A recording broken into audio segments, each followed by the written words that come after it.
As shocked as we were to find out that we were even pregnant, it was more shocking to understand that our delight over this pregnancy was going to be very brief, because it was an ectopic pregnancy, and the pain that I felt on that day while horseback riding was indeed my fallopian tube rupturing as the baby was growing stuck in the wrong place. I'm home now. I'm 3 days post-surgery, and I'm able to walk and do everything almost normally. And now that the whirlwind of surgery and recovery and figuring out how to explain everything to the kids and reassuring that my parents and my family that I'm okay, the grief is starting to set in, and it's a good time to reflect on grieving and how to grieve well. And even though I am so well acquainted with grief, it is still something I'm learning how to do. And I think that there are so many stigmas and parts of our culture that want to wrap us in shame rather than wrap us in comfort, that stops the grieving process and makes everything so much harder. I think that there's a beautiful way to deal with grief. I think there's ways that we can speed it up so that we are finally accepting of what our lot in life is and look at it from the other side saying, that was really hard, but I'm okay now, I'm safe. Only recently has it become commonplace and acceptable to disclose pregnancy and pregnancy loss. It is still very shameful, and a lot of women keep it to themselves, even though on average 1 in 3 women will experience a pregnancy loss. And I know everybody is so curious. We already have 4 children. Were we trying for a 5th baby? I'm 37 years old. No, we weren't. We truly thought that another pregnancy was impossible for us. Would I have loved to have another pregnancy? Absolutely. I know that we are entering into this era of people who desire a childless society.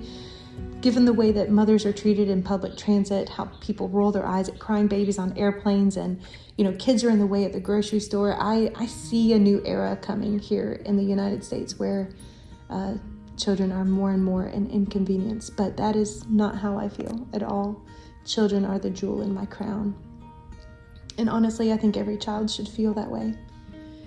So no, we weren't trying, but that would have been such a beautiful surprise.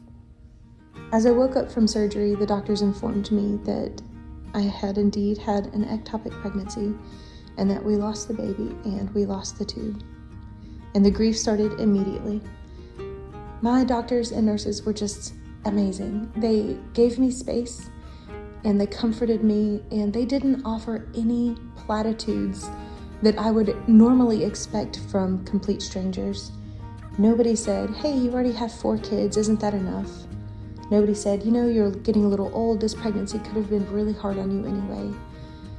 For some reason, as humans, we just reach for these ways to fill our grieving, this aching hole, with platitudes so that we can say, you don't really need to grieve, you have all these reasons to be happy. But I think that's a dangerous reaction to hard things in our life. And yes, it's true, I have 4 children, I have a beautiful large farm full of animals, but we act like just because I already have a lot, that's gonna make the pain go away, and it doesn't. It's a lie that we tell ourselves because we are hoping to cut the grieving process short and not have to deal with the pain, but instead what happens is we fail to process it, and it goes on, it lingers inside of us, and it will wiggle its way out at the most inopportune times, in the most inconvenient ways, and then suddenly our grief is upon us when we're not ready for it. But what we can do instead is just accept the fact that yes, this hurts, I'm in pain. I can carry grief at the same time being very grateful for the life that I do have. There is room for both. One thing that I've learned as I have grieved a lot of pregnancy loss in the past is that it's really helpful to get out in front of it and let people know, hey, I'm grieving. I really wanted X, Y, and Z. And you may think it's comforting to say something like, aren't you glad you don't have to deal with another pregnancy? But that's actually going to be painful for me to hear. Everybody has different ideas about how many children they want and what kind of pregnancy they want, and even what time of year to be pregnant. And people are so, their heart is in the right place and they want to offer some words of comfort, but sometimes they don't know what to say. And it can be really helpful for you to say, hey, while my heart is really tender, the most helpful thing you can say to me right now is X, Y, and Z. And so I'm letting you all know, I know we have a large family. I like it that way. I would have loved to have another one. So hearing you say something like, I'm glad you're not having any more kids. That's way too many kids.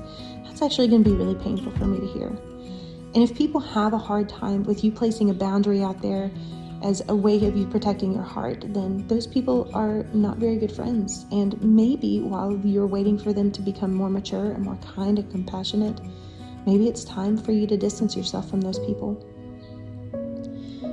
Another thing that I've learned as I have gone through different kinds of grief in my life is it's okay to be mad. It's okay to be angry at God. I think that there's this idea that like we are causing God pain and that he's like super disappointed in us, but he is so big.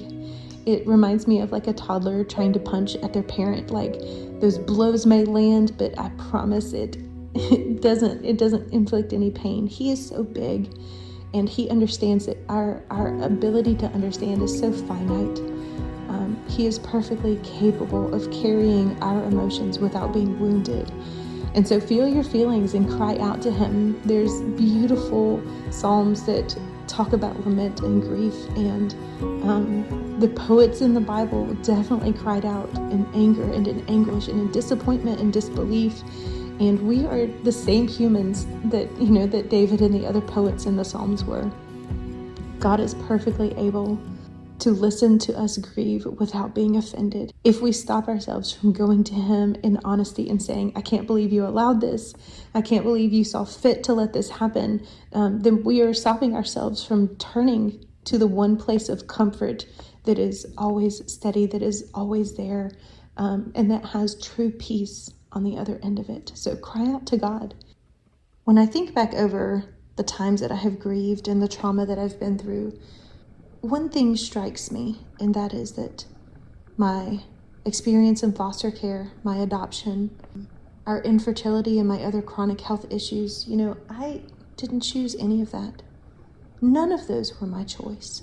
We are often at the mercy of something that we had no control over, and so I dream of a world where we can more openly grieve together, where we can connect over our sorrow, and that we could heal together the way that we were intended to in community.